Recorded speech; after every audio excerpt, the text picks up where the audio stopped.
一点。没有听过人家吃土，没有听过人家吃皮的吧？哦，香哎！哇塞，你连这个萃取精油的这一套系统都好科技哦。很特别的地方是，你看哦，它的油是在下面。那油不是都是浮在水上面吗？走进来的时候发现，其实你是卖咖啡的吧？卖咖啡是为了让买啤的客人知道我们真的有个果园啊。这个好像那种袖珍博物馆里面会出现的东西，就是它是迷你版的砂糖橘。好像调和果汁的味道，在这里面，你还用砂糖橘下去喂泰国虾，哎，不小只哎，有啦，它像砂糖橘哎。如果你的人生能够让你再选择一次，你会选择都市的高薪，还是选择一个喜欢的环境？在南投就有一群人，可能是放弃了都市高薪水，而去南投找了一片他想要的环境，而发展他喜欢的产业。如果要让这个产业蓬勃的发展，他们可能就要下一点猛药。他们做了什么？我们来去看一看。从空中俯瞰整个埔里盆地，会发现这片富饶的土地上有许多在地努力耕耘的人。有些人为了家传的果树努力找创新之路，也有人为了一张树皮养地种植10几年。第一站就先循着气味前进。在国外，尤其是冬天，就会弥漫了一股疗愈人心的香味。没错，就是它，肉桂。听说在台湾也只有埔里有办法种植这种可剥树皮的肉桂，而且是大面积的种植。他们是怎么做到的呢？我们来去看看。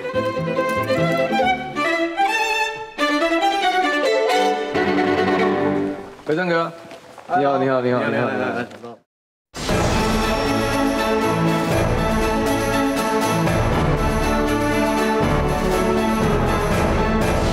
我发现它这里算是一个山头，对不对？最高的一个地方，对，一个山的制高点。所以这边一路全部都是肉桂吗？对，我们这里一片3公顷，它全部都是肉桂，因为这样子，第一个管理方便，第二个它的经济价值比较高。肉桂到底有多少种类？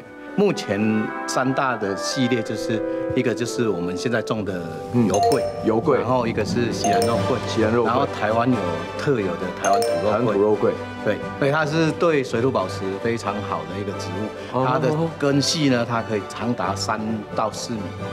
哦，3到4米其实算很深根的。对，然后我们又因为水土保持的关系，我们又在这个山上。对，所以我们就把我们这里打造成一个有机的农场，然后兼顾水土保持，对，又可以兼顾经济保护，然后又有经济价值，又有经济的价值。威盛说，这3公顷的土地，从10多年前何父亲种下的第一棵肉桂树后，最重要的就是维持农场的生态平衡。除了种植肉桂之外，也保留了原生植物，利用生态多样性，让肉桂得以减少病虫害的侵袭。现在就跟着威盛去看看迷人的肉桂树吧。带你看一下，我们上一次以前有把它剥过的。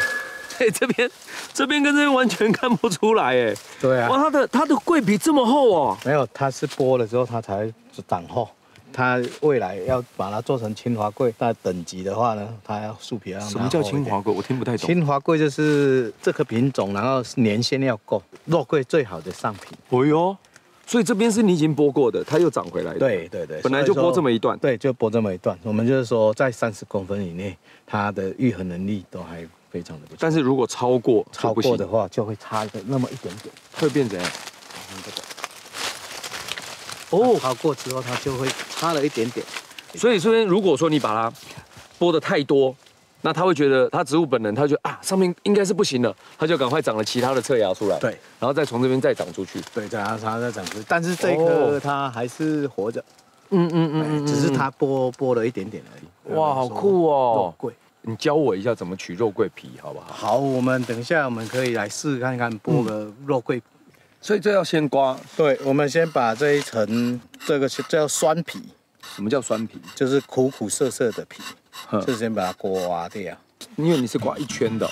对啊，肉桂的话，你环剥的价格也会比较好。嗯，就是它出来就是一片这样子，它会变成一个卷筒。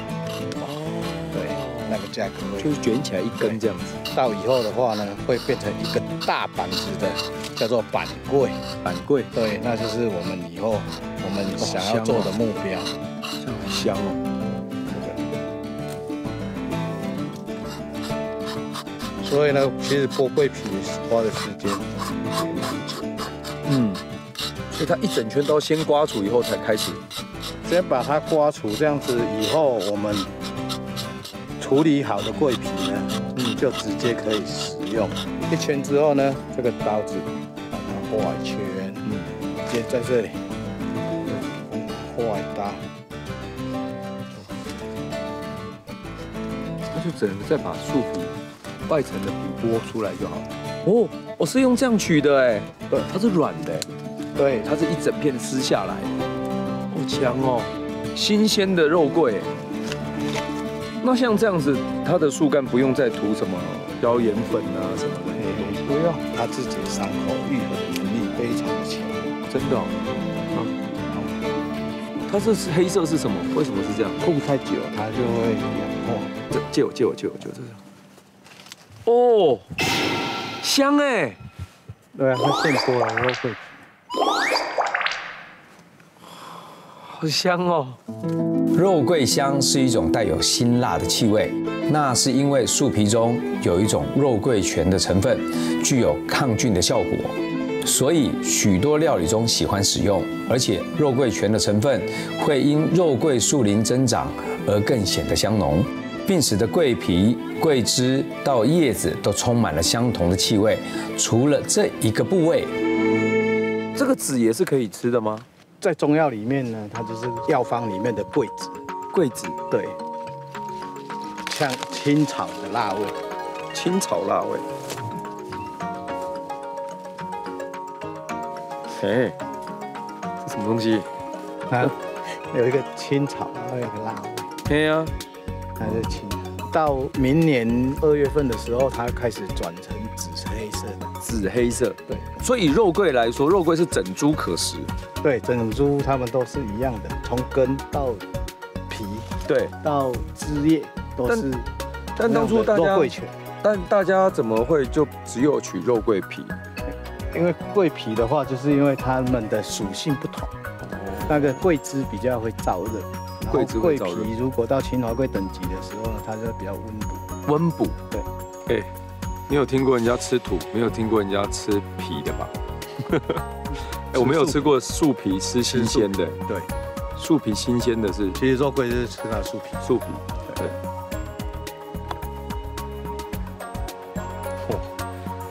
有够好吃，而且也不会硬，就是软软的、辣辣的，然后因为它还没干，好像一种很新鲜的叶菜类，但是它那个辣里面带有甜味，它是甜甜辣辣、香香的。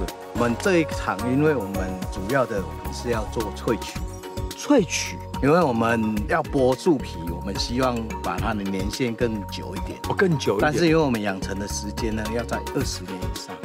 但是20年里面呢，我们也要去修剪这些枝叶，对，所以我们又把它导入了我们真油萃取的系统。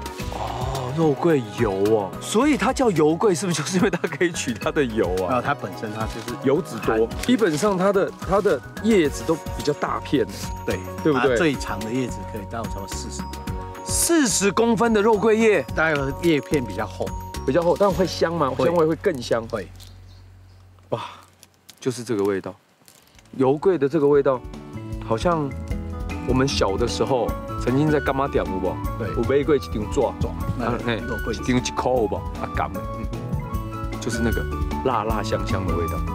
要采收上等清华肉桂皮，需要20年树林，在等待漫长的时间里，威盛只能运用现有的资源来创造收入，维持农场的日常运作，让肉桂继续茁壮，直到量产的那一天。他说：“我们就来采一些枝叶，对，我们来做萃取。它需要多少能够它的比例大概多少？它一次可以入300公斤。300公斤，但是能够萃取多少的精油呢？它的精油呢，大约在0.7%左右，差不多到200多沫。超少哎，精油是非常的少，比我们之前做的那个叫什么香茅油还在少哎。香茅的油很多，香茅算是很多油的植物。对，它肉桂不会的油比较少。但是肉桂重新再生长的速度快嘛？像你这样把它剪掉，算是蛮快的。对它，所以说它的枝叶呢，可以一直剪。那我们就把它收这些收集叶。把它收集起来，划团。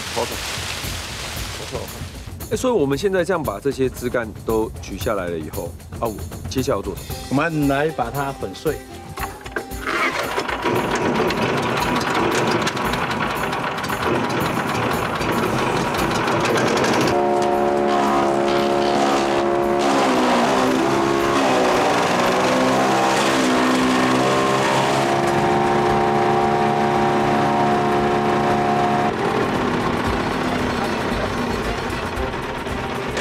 这很香哎。对啊，它粉碎的时候，那个肉桂的精油就已经会散发出来。香哦，现在空气中会有那个肉桂的香味。哇，所以在采收的时候，你们开始在采收作业的时候，这个全部都是肉桂的香味。对。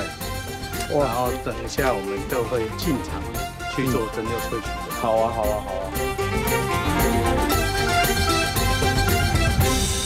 我们在外面就可以把它粉碎完成之后呢，利用这个快餐包。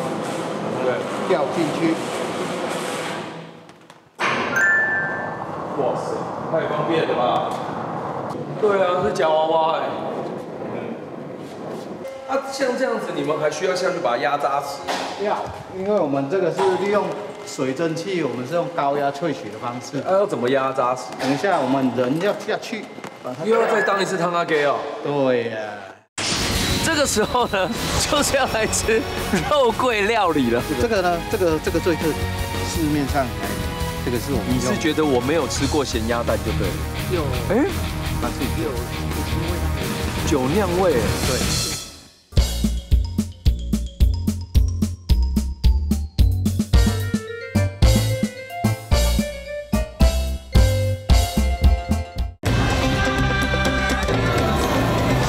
台湾第一点，香哦！它里面各种味道都有。是我们的，除了肉桂，还有刚刚它的肉桂籽的那个，对，这个味道。我们就要把它跳下去了。跳下去啊？对呀。手不可以扶在旁边。为什么？因为这个会摇动，你的手会夹到。哦。这个材料它不是均质，它有叶、有碎叶、有树枝，所以我们在采的时候呢，利用我们人的感觉，去看哪里比较松，我们就多采个几下。好，来，换我。里面超香的哎，对，里面超香哎。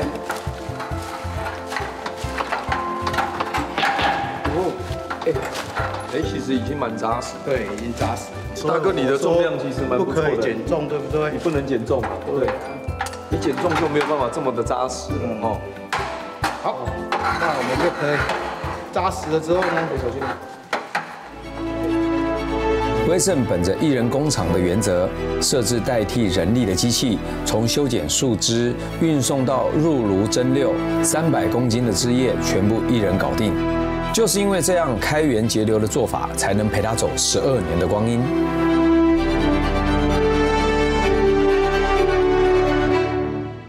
哇塞，你连这个萃取精油的这一套系统都好科技哦。对啊，我们这个从那里用锅炉打空气进来之后呢，我们这个冷却塔也比较特别。一般他们都用常温水，但是我们这个冷却塔上面是常温水，下面是打冰水。打冰水？对，因为它常温水降温之后呢，再透过冰水的冰镇之后呢，精油的分子会比较小。对，会比较细。OK。然后呢，我们肉桂的精油呢，很特别的地方是什么？你看哦，它的油是在下面。油不是都是浮在水上面吗？对，那它为什么是在水下面？因为它的比重比水重。肉桂的精油的比重比水重，对，所以它是沉水。哎，它的油是沉水。是沉水的，对，好妙哦。所以它颠覆了我们一般人说油应该要浮在水上。对，对，它其实没有。肉桂的精油，肉桂的油脂是在水下，精油是在水下的。水上的部分呢，这个就是我们的纯露，这是纯露。哦，啊，它这个是怎么操作？冷凝的，冷凝的，它进来之后，这个其实是在油水分离，油在下面，水在上面，水在上面。啊，这边上面的是水，这个是延长它静置的时间，因为我们没有办法，它的油没有办法一次就全部都分离完，对，它要透过静置。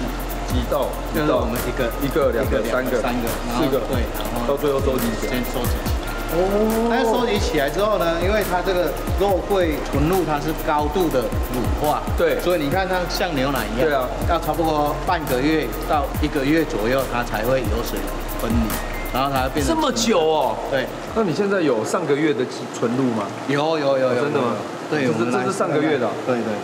它出来的时候，你看这个是清澈的，像水一样。对，它不再是乳白色。对，它就不再是乳白色。好。啊，如果你没有通过这个油水分离的动作呢，它会酸化。这可以直接喝吗？可以，你可以试试看看，但是不要喝太多。我们建议的是你加一点水，它稀释它会更好喝。因为在这样子的话，它有一点，它没有稀释的感觉，有一点像肉桂药水。对。它真的是有一点像肉桂药水，它比较辣。啊，加水呢？你再加水，就直接把这个开水把它加到8分满。哦，清澈。对啊，它跟水的颜色是一样。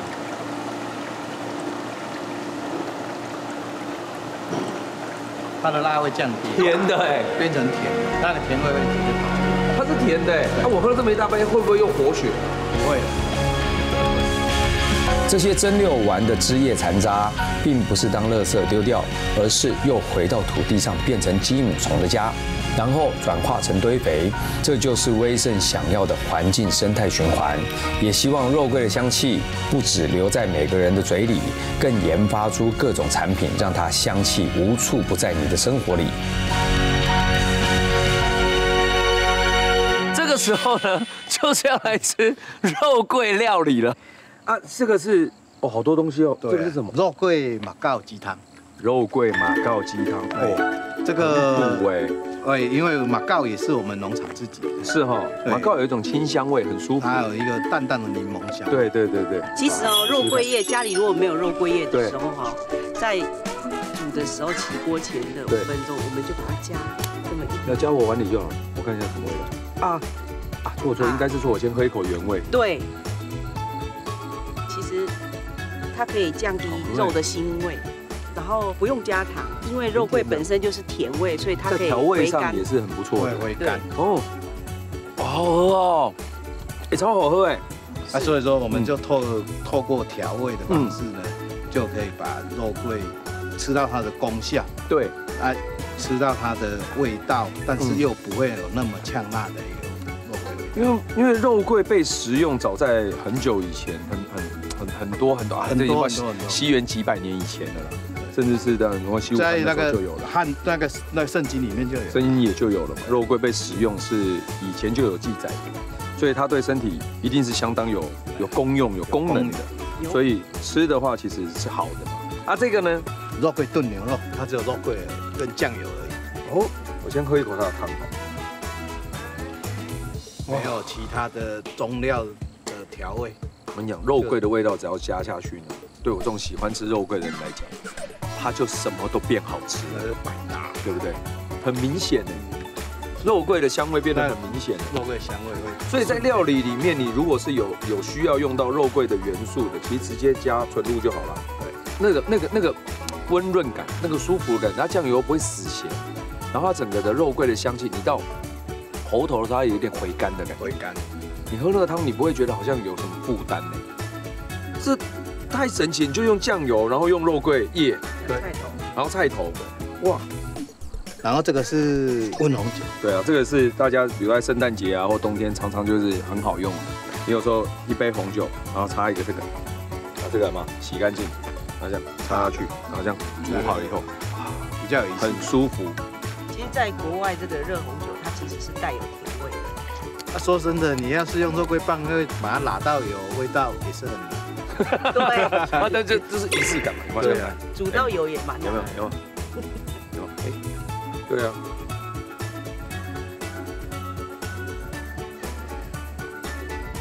哇，热红酒就是好喝，而且肉桂的味道很舒服。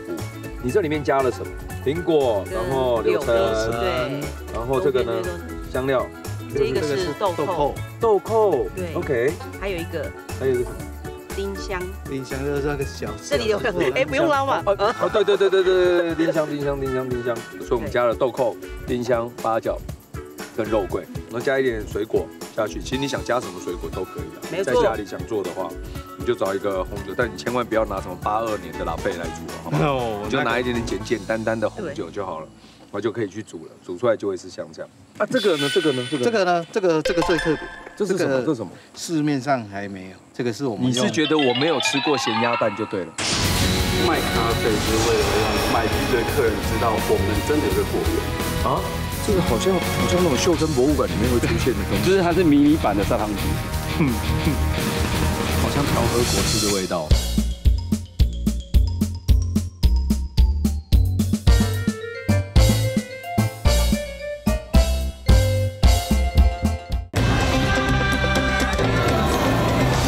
台湾第一点，但是没有吃到这个口味。这是什么口味？这个是用我们的肉桂露呢，跟那个酒尾下去做的咸鸭蛋。它吃起来什么感觉？你可以先试看看。真的啊？你们怎么发现的？用这个方法？因为肉桂，它那个纯露，它有很好的抗菌功能。那因为我们就在发想说，它可不可以来做一些取代防腐剂？哦，制作方法都一样，但是多加了那个肉桂纯露，试试看哦。哎，看起来好像那个优格，超像的。你看晶莹剔透，它不会一种就是很干柴的感觉。而且这个咸鸭蛋是我大嫂自己做的。对。有。哎，她自己做的。有什么味道呢？酒酿味。对。酒酿咸咸的，然后又有肉桂香香的感觉。哦，这咸鸭蛋太复杂了。哦，你要吃一下蛋黄，哎，好好吃哦。你要吃蛋黄更好吃。你知道为什么加肉桂露？哎，拿这个来做金沙中卷，不知道会变怎样哈。只有满口的香，而且降低它的蛋腥味。你觉得这个？我的老天爷啊！蛋的味道，这个哈，如果把这个蛋的蛋黄放在月饼里面，我跟你讲，那个月饼超好吃，加分加到不行。这蛋黄有够好吃的，米香，然后它不会是那种很稀感的感觉，对，然后它是米香，然后又有那种清香感，肉桂百搭啦，碎，感激不尽。终于了解到，原来我们在南投这边是全台湾种植面积最大的肉桂园，对，然后它还是生根的植物，做水土保持。今天其实学到蛮多东西，而且还不是所有肉桂你都很适合来做。比如说料理啊，跟肉桂卷，跟中药型的肉桂，还会卷成这么大一片，还要是像我们这边有油桂，在等呢，它要等，你觉得等多久它会达到你想要的功能？20年，现在已经10年了，就是10年，还有10年呢，对，还要10年呢。你看这种东西，你只能等，那就因为天然物对，那你也没有办法逼它，说你赶快长大一点，赶快长，没有，就是时间等它来，没有办法揠苗助长。对，没有办法。哇，谢谢你们，感激不尽，谢谢老妈。以前的农夫工作很单纯，只管把作物种好，交给大盘。现在的农夫除了要会种，还要会卖，文武双全，样样精通，才有办法守住上一代交付的田地。而接下来我要去拜访的农3代，也有着相同的使命，他又该怎么样去创新突破呢？听说在国姓乡有一家人是卖橘子的，而当这个爸爸去市场卖橘子的时候，就被客人质疑说：“这个橘子是你种的吗？哎，你看起来不像是卖橘子的。”然后他学广电的儿子回到家帮忙做了一件事，就让这些客人都傻眼了。到底是什么事？我们今天来去看一下。农夫应该什么样子？每个人答案可能都不同。但是国信乡这座农场里却存在这样现代感与设计感的文青咖啡店。咦，农夫与咖啡，传统与文青，这样冲突感的确让人很好奇。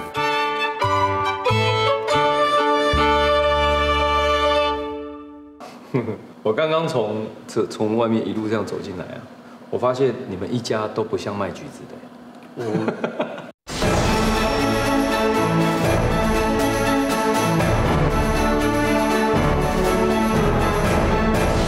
但只是走进来的时候发现，其实你是卖咖啡的吧？其实我们有种橘子啊，只是说卖咖啡是为了让买橘子的客人知道我们真的有个果园啊？什么意思？果园跟咖啡会有什么关系？因为我们早期呢自己在卖橘子的时候，很多客人都觉得我们是骗人的。因为我们长得不像农夫，所以他们觉得说看起来就不像农夫啊，怎么会去卖橘子？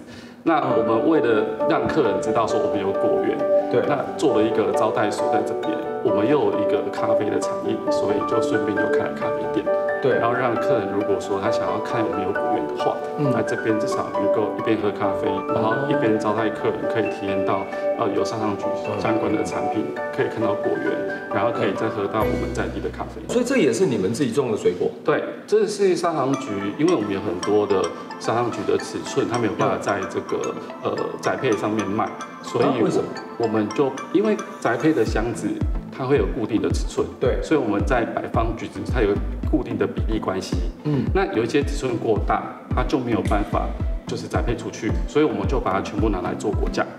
所以砂糖橘应该有的大小大概是什么样的大小？如果说我们要能够盒装出去卖，盒装出去大概会是一个手掌这样子大小而已，更小大概是一个10块钱的尺寸，那就不行了，对不对？不能盒装，可是有很多人喜欢，因为它很小的，它的甜度会更高，所以我们会特地留起来给特殊需要的客人在现场买。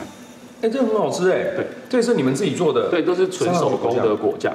它只有用砂糖橘的果肉，然后果皮跟柠檬跟砂糖去熬而已，所以它是一个很纯天然，我们不加防腐剂的一个果酱。好酷哦！你吃的时候会吃到砂糖橘的那个香气跟甜度，对，它是很天然的味道，不会。它的纤维都在，是它会纤维都在。但是它美工就粗细，不会很粗，但它很幼咪咪这样子。砂糖橘它本身的纤维就会比较细，所以当我们在煮成果酱的时候，它的纤维不会很粗。然后再来你不会吃到一般的果酱会有苦苦的味道，是因为我们每个砂糖橘的皮煮好之后，我们就要把白色的那个涂层那个层刮掉，刮掉之后它才不会苦。好啊，哎，那你带我去，我们去看一下你们家的真正的本业水果，然后还有土地，好不好？好，没问题，来购买。其实郭家从祖父那一代开始务农，还曾经有中部香蕉大王的称号，在国信地区相当具有声望。到了父亲接手后，改种植柑橘类作物，现在大为接手了，种植的砂糖橘会是什么样子呢？这些都是砂糖橘，对，它真的大小蛮不一的。你看这个可以摘吗？可以啊，可以。哦，12，哎，它真的蛮大颗。这应该不是砂糖橘了吧？因为砂糖橘它其实就是一棵果树嘛，其实它会长得一样的养分关系，有大有小。对，所以它有些都比较大颗。它的大颗就是刚刚你看到我们拿来做果酱这样。对，这可以吃吗？可以啊，可以，还是很好吃啊，还是很甜的。哇，爆汁啊！刚刚你有讲到说比较小颗的，你是拿来更小颗是拿来直接很多客人他会来现场取。多小颗？这个是一般尺寸，这是一般可以装酱的宅配的尺寸。宅配的尺寸，对，就是很漂亮啊，砂糖橘啊。有没有再小颗？你说的那个小颗要找啊？这种吗？这种？对，更小。哦，这大小真的差蛮多的。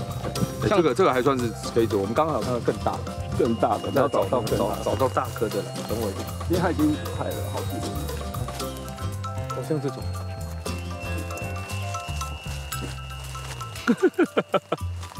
它大小都不一样。还有哪一个？还有这种，对，为什么它橘子的尺寸会差这么多啊？因为它养分在吸收的时候，就是每个地方它得到养分不一样，所以它有些养分比较多，它就比较大颗；养分比较少，比较小颗。但是以砂糖橘来说，好像蛮容易出现这样的养分分配不均的状况。对，常常出现这样，就是它就会有冲到这么小颗。但你说这个是好吃的？这是好吃的，非常好吃。真的吗？对，非常好吃。我这给你拿，我拨一下。而且这个是你说是小朋友都爱吃的尺寸是吗？小朋友大概2、3岁，他都会自己去剥它，然后自己拿来。这个好像那种袖珍博物馆里面会出现的东西，就是它是迷你版的砂糖橘。对啊，它是比一般的砂糖橘尺寸再更小。哇！所以它籽会比较少。哦，酷哦。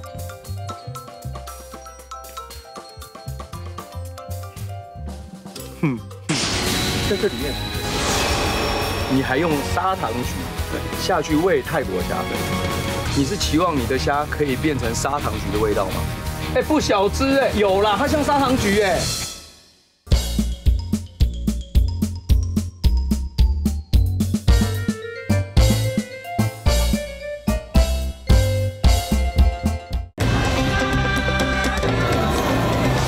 台湾第一点，好像调和果汁的味道，就很浓缩，它把所有精华都在里面。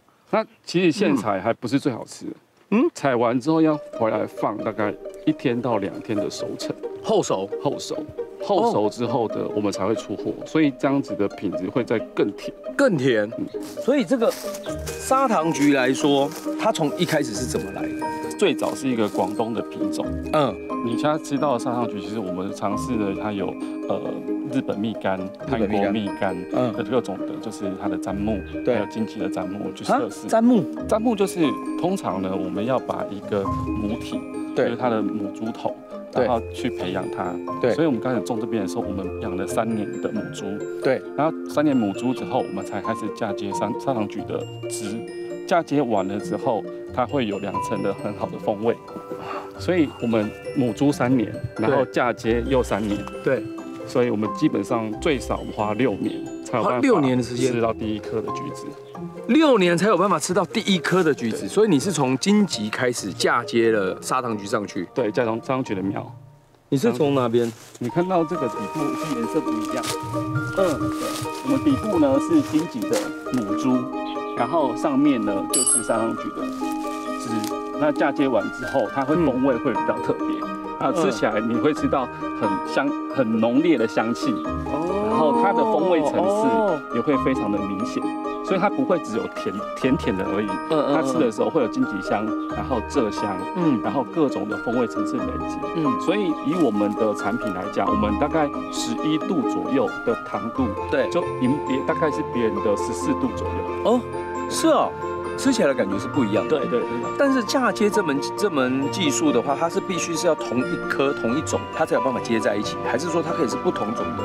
一般坊间有用一些糖山柠檬的母猪来做，对，可是它在一个时间内，它就会甜度会退，所以有些的品种的母猪不太适合这个产品本身后面的一个结果的甜度或者是它的风味表现都会影响到。懂了。虽说砂糖橘的市场价格好，但各家风味都有不同。大为期许它的砂糖橘是甜而不腻、富有层次的滋味，因此光是嫁接就花了不少功夫研究，希望能在传统的农业中找出新的契机。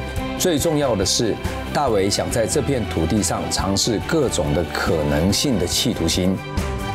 对了，其实我光走进来就发现，其实好像说要回来帮忙，但也蛮不务正业的种咖啡啊，然后又把仓库改造做设计，好像都是在玩你自己开心的哦。是，现在叫做斜杠青年，斜杠，对，再斜杠一个，对，然后再斜杠一个咖啡农，对，再斜杠一个设计师，对，再斜杠一个社区改造建设，对不对？还有什么斜杠？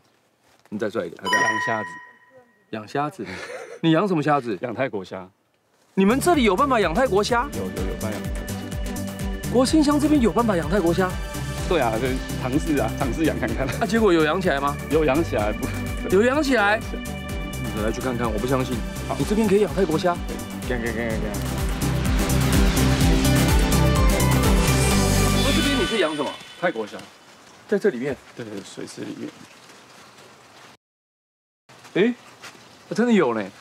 国信乡这边可以养泰国虾，其实有点难度哎。对，它是有难度的。第一个，它的这边气温比较低，对，然后它温差大，对，然后再来是你这边也没有海水可以用，对，因为据我所知，泰国虾是降海型，你如果繁殖的话，你需要把盐分拉高嘛，对，对不对？但是你这边都没有哎，所以你纯粹就是养好玩的。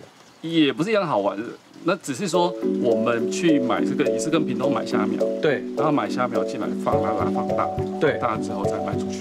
然后我们尝试用砂糖橘的果皮跟果汁、果酱来跟饲料混合来养虾子。不是，你现在除了你养泰国虾以外，对，你还用砂糖橘对下去喂泰国虾，对，你是期望你的虾可以变成砂糖橘的味道吗？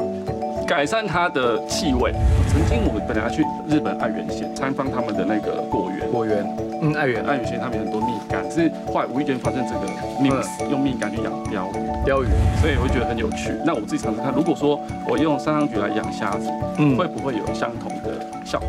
这个我们曾经采访过一个叫柠檬鲈鱼，对，我吃到那个鲈鱼的时候，我也有吓到。对，等，也蛮神奇，有一点点柠檬的味道，真的有一点柠檬的味道哎，试看看，太夸张了啦！这个的柠檬味道比刚刚鱼干比刚刚那个还浓哎。对，所以虾子的虾肉上面也可以有同样的效果。我吃是一点点啦，可是很多人吃说很有那个味道，我也不知道为什么。这个是一种，到底是真的还是催眠呢？应该是催眠吧。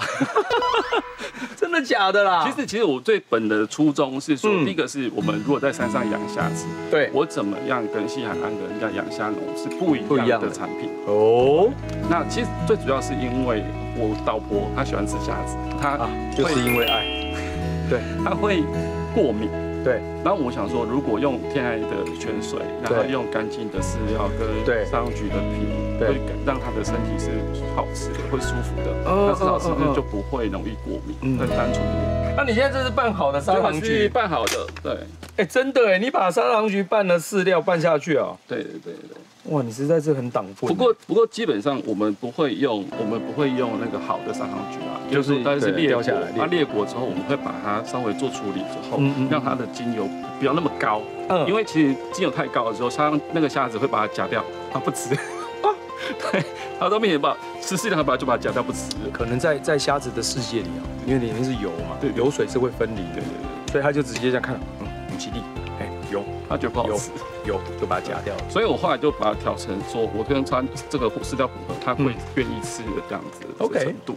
哇，所以你养泰国虾来讲，跟我们在养虱目鱼的人一样嘛，对，只要寒流来，你就会面临一些风险。其实我这已经抓到一批了，8月的时候中秋节气，这批主要是要尝试它的过冬性。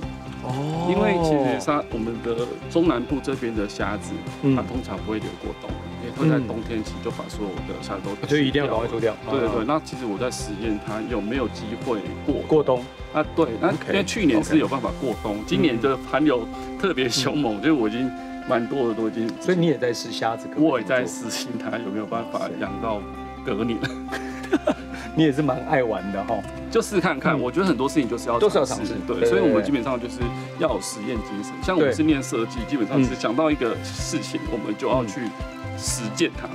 目前我们是希望说，如果这个技术能够很稳定的时候，那我们就可以跟我们村庄里面的一些有共识的一些村农友，我们可以教他们做这种方式，因为它会增加了另外一部分的一个收入，也搞不好到时候变成国信乡砂糖橘虾，对不对？对，有吗？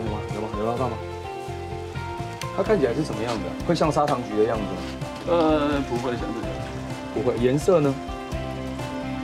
哎，不小只哎，有啦，它像砂糖橘哎，有那么夸。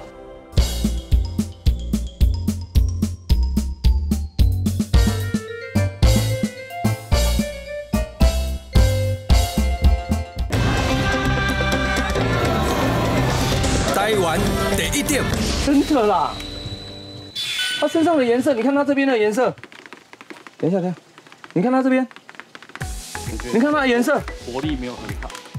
但太冷了，你看它这个颜色，橘色的哎，它是比较。哎，我觉得你会成功哎。你看它透过太阳，你看，吴宝，它那个要脱壳时，它会变成红色。哦，所以它是因为要脱壳，应该是要准备脱壳。那你抓一只真正的砂糖橘虾，好不好？就是把它放回去。捞家来的。哎，这是刚那一只吧？啊，这刚那一只，这同一只？对，这只是想怎样啊？这是刚那一只。是哦。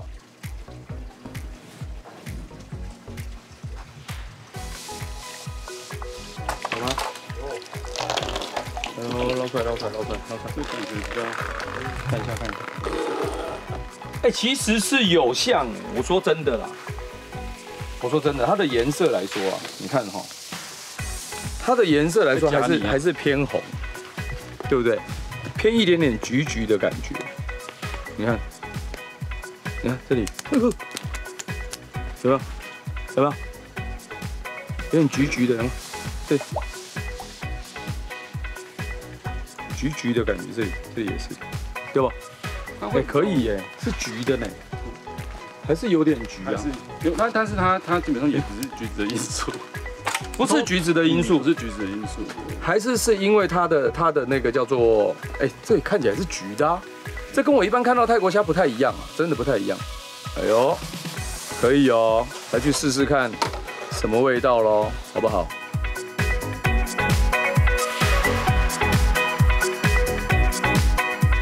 因为自家拥有天然涌泉，加上一个爱妻的起心动念，让大为放手一搏，大胆实验精神令人佩服。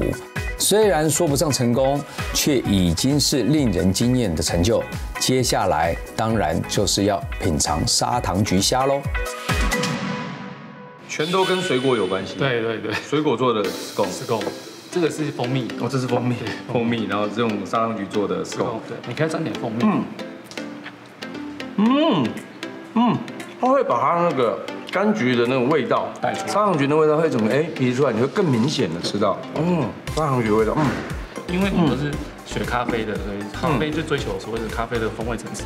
那其实我们会把这种道理引到任何食材里面。所以一个好的食材，它是有很多段的风味层次。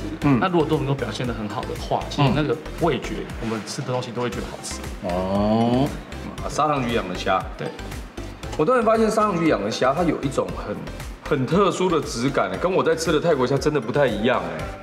它的颜色其实很难形容哎，它变得比较艳，颜色的浓度比较高，它比较鲜红色。对，吃起来真的会没有味道吗？比较没味道。你自己觉得没味道？我自己觉得比较没有味道。哇，你看那个，哎呦。哇，我人试过了柠檬鲈鱼，但还没吃过砂糖橘虾。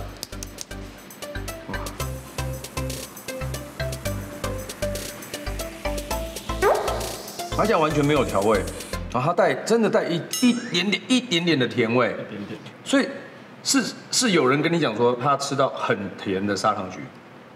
其实是我就觉得它是水质，第一个部分是水质，水质够好，够好，所以它基本上会把身上不好的东西代谢掉。那我们这个泉水其实从99峰的自然保护区流下来的，对。那这个水质本来它的矿物质就很高，然后又很干净，对，它本来喝水就本身就甜的，对，那加上说我们用砂糖橘跟干净的饲料去喂食，让这个虾子本来就让它处在一个自然环境产生的自然的虾子，所以它让它回去它本来应该有的味道才是。